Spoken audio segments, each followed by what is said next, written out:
السلام عليكم ورحمة الله وبركاته، مشاهدينا الكرام في قناتكم المفضلة، قناة يوميات مربي ضياء القلاوي.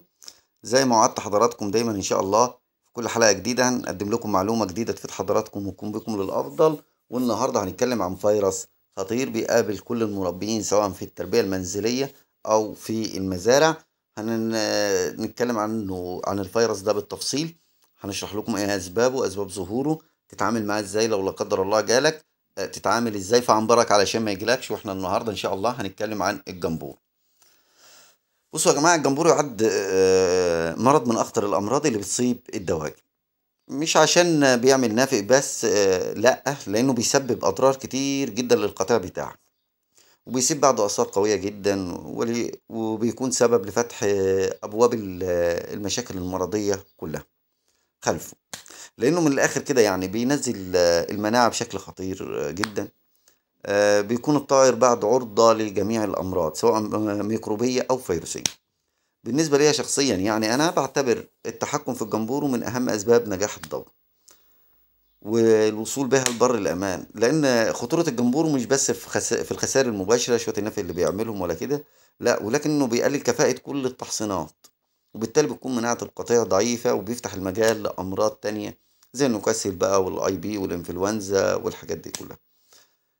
تحصينات الجمبور الحياة التقليدية يا جماعة بتعطي النتائج ممتازة ومرضية إذا استخدمت في الوقت الصح وبالطريقة الصح. بس الوقت الصح للتحصين بيحدده مستوى المناعة الأمية اللي ممكن تكون عالية أو منخفضة، ومش بتعرفها إلا لما تقيس. وأغلبنا خصوصا مربين التسمين مش بيقيس مناعات الجمبور يعني، وبكده ممكن يحصن والمناعة الأمية عالية، وبيبقى التحصين ملوش أي لازمة. وممكن نتأخر في التحصين والمناعة قليلة، فبتحصل فجوة مناعية ممكن يحصل فيها عدوى بالجمبور، وخصوصا إنه من الفيروسات المقاومة للظروف البيئية والمطهرات. و... وممكن ومش ممكن التخلص منه بشكل كامل بالتطهير، وبالتالي بيكون مستوطن في المزرعة، ممكن يدخل في أي ظروف المناعة نازلة فيه في أي وقت بينشط معاه. علشان كده بننصح أصحاب المزارع دايما بالتحصينات سواء في المعمل سواء في المزرعة. نتكلم بشكل مبسط أكتر أو بشكل أوضح أو بشكل مكثف. الجمبور هو فيروس بيصيب الفراخ من 6 ل3 أسابيع، يعني في عمر بعد ال 18 يوم في بداية العشرينات، في الحدود دي. اسباب بقى العدوى بيه: واحد، دخول ناس غريبه، يعني انت الزيارات بتجيلك في المزرعه او عند فراخك، اي حد بيدخل كده. العنبر ممكن يكون ناقل للعدوى من اي مكان اخر. وعموما الجمبور بالذات بيتنقل في اعلى مكان اللي هو في الراس، يعني في شعر الراس. يعني لو واحد دخلت عند فراخ فيها جمبور او مكان فيه جمبور، الجمبور بيتنقل عن طريق فروه الراس، عن بيبقى الفيروس بيتجمع في اعلى مكان او اعلى نقطه في الجسم اللي هو الراس، وأسفل مكان اللي هو الحزام. اتنين، تيارات الرياح من أهم الأسباب يا جماعة اللي ممكن تكون سبب في انتشار الفيروس. وعشان كده دايما بننصح برش مطهرات على الشبابيك والحيطان من الخارج وجنب المزرعة بتاعتك أو جنب الغرفة اللي انت مربي فيها كده. يعني المطهرات لازم بتستخدمها دايما. كمان رطوبة الفرشة ممكن تسبب أو تنشط الجمبور. احتكاك الطيور المريضة بالسليم في مكان واحد، لما بيبقى المكان فيه إصابة، وفيه طبعا مش بتبقى كل إصابة في كل القطيع، بيبقى فيه فراخ مصابة، لو سبتها في المكان بتنشر الفيروس. فالأفضل أول ما تظهر معاك حالات كشاشان أو حالات جمبورة وتعرف فيه جمبور، الحالات اللي متأثرة قوي لازم تعزلها وتستخدم زي ما قلنا مطهرات سواء في الشرب والرش. كمان ضعف المناعة الأمية. ضعف المناعة الأمية، الكتاكيت اللي بتبقى زي ما بنقول كده كتاكيت أهالي، يعني مش كتاكيت شركات، فالأمهات مش متحصنة كويس، والمناعات فيها بتبقى مش الجمبور بس، بتبقى المناعات كلها قليلة.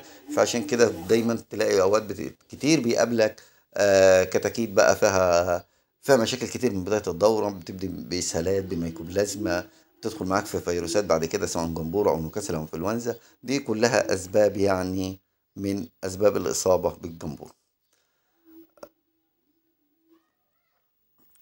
طيب نعرف ازاي ان عندك جمبور يا جماعة؟ الاعراض بتاعت الجمبور كالاتي: واحد، اسهال مائي مخاطي ابيض مصفر. اتنين، ارتعاش الجسم والرأس، تلاقي الفراخ مش متزنة، الفراخ نايمة وبترتعش كده، يعني الراس بتتهز بطريقة عشوائية كده، رعشة سريعة. والجناحة الرجول بتشوف حالات من دي. وجود في التشريح بقى بتلاقي فيه نقط دم على العضلات، سواء الصدر لما بتشد بعد تحت الجلد بين الجلد واللحمة والعضلات بنلاقي تجمعات دموية سواء على الصدر أو على الورك. نمرة 4 بقى، أو الحاجة الرابعة، خمول الطائر بشكل ملحوظ. كسل، تلاقي الفراخ نيمانة وماشية نيمانة كسلانة مش بتتحرك كتير إلا لما تشيها، حتى لما بتشيها بتلاقيها بتتجمع سواء حوالين الحيطان أو في الأماكن الفاضية، يعني بتتنقل من هنا تيجي راكنة هنا، ما بتبقاش انتشارها كويس. آه، رقم 5، ضعف مناعة الطائر نظرا لأن الميكروب لا يتأثر بأي من المضادات واللقاحات، ولذلك تجد زيادة بالغة بمعدلات النمو. جمبورو أصلا يعني معروف إن هو بيقعد 6 أيام، بيبقى 3 تصاعدي، النهاردة مثلا نافق 5، بكرة يبقى 10 12، بعده كده يعني 3 أيام تصاعدي. ده في الإصابة، ملناش دعوة بفترة الحضانة بتاعة الفيروس. بعد كده بيبدأ ينكسر تاني وبينزل تدريجي في 3 أيام. 6، نبض المخرج يا جماعة وهيجانه، مش عارف للأسف أوضحها إزاي، بس بتحس إن الفرخ زي ما نقول كده بياخد لا مؤاخذة نفسه من مؤخرات ومن ورا، تلاقي فتحة الشرج كده وحوالين المنطقة دي فيها نهجان جامد، بتنبض جامد، كأنه بيتنفس منها هي أو الرئة فيها هي. كمان ممكن مدة حضانة المرض يا جماعة داخل الطائر من 48 ل 72 ساعة. وعشان كده دايما بتجد زيادة واضحة بمعدلات النفوق أول 3 أيام، ثم بتنزل تدريجي من اليوم الرابع. العلاج، عشان بقى ندخل في المفيد، طبعا لا يوجد علاج لهذا المرض لأن الفيروس مفيش علاج مباشر لأي فيروس يعني. وإنما بس إيه، بنعمل شوية حاجات كده وبننزل شوية أدوية عشان إيه هقول لكم عليهم، عشان لو لا قدر الله جات لك الإصابة تبقى عارف وتعرف تتعامل معاها. أولا، إعطاء الفراخ عندك فيتامين كاف لتقوية المناعة وتقليل نسبة النفوق في الطيور بسبب تسهيل تخثر الدم. بتكون مادة البروسوبيمين الموجودة في فيتامين كاف، وتعتبر أحد العناصر الأساسية للجسم، ورافع مناعة، وفيتامين سي، وغسيل كلى، فيتامين هي سيلينيا. طبعا مش لازم تستخدم كل العلاجات دي، بس بنقول لك يعني الحاجات اللي هتستخدمها. طبعا المطهرات سواء شرب أو رش، عشان في ناس كتير بتسأل عن المطهرات يا جماعة، ممكن بتادين بشري، يود، ممكن تجيب فاركونيس على حسب الموجود عندك، ممكن تستخدم كلور، بس الأفضل دايما بيكون البتادين، اليود دول بيبقوا أسهل، وكمان الكلور عادي جدا مفيش اي مشاكل.